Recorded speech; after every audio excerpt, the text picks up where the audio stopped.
મિત્રો 18 જુલાઈ 1947ના રોજ ભારતીય સ્વતંત્રતા કાયદા મુજબ ભારત અને પાકિસ્તાનને આઝાદી મળી હતી.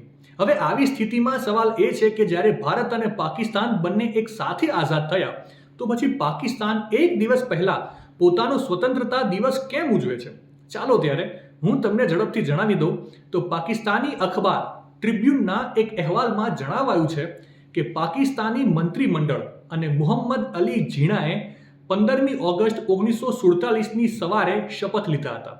પાકિસ્તાની ઇતિહાસકાર ખુરશીદ કમાલ અઝીઝે તેમના પુસ્તક મર્ડર ઓફ હિસ્ટ્રીમાં લખ્યું છે કે વાઇસરોયને અલગ અલગ રીતે સત્તા ટ્રાન્સફર કરવી પડી હતી કારણ કે તેઓ ભારતમાં બ્રિટિશ રાજના એકમાત્ર પ્રતિનિધિ હતા. 14 ઓગસ્ટના રોજ પાકિસ્તાનને સત્તા સોંપવી તેમના માટે સામાન્ય બાબત હતી, પરંતુ તેનો અર્થ એ નથી કે પાકિસ્તાનને 14 ઓગસ્ટના રોજ સ્વતંત્રતા મળી. પરંતુ સ્વતંત્રતા કાયદામાં બે અલગ અલગ તારીખો માટે કોઈ જોગવાઈ ન હતી.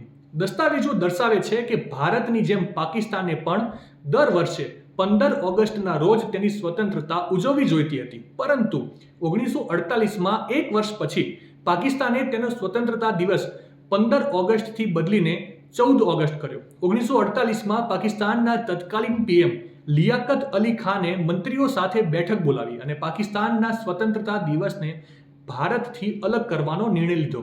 ત્યારબાદ મોહમ્મદ અલી ઝીણાએ 14 ઓગસ્ટને પાકિસ્તાનનો સ્વતંત્રતા દિવસ બનાવવા માટે પણ મંજૂરી આપી હતી. માહિતી સારી લાગી હોય તો રીલને વધારે શેર કરજો અને આવી જ અવનવી માહિતી માટે સંદેશ ડિજિટલ સાથે જોડાયેલા રહેજો.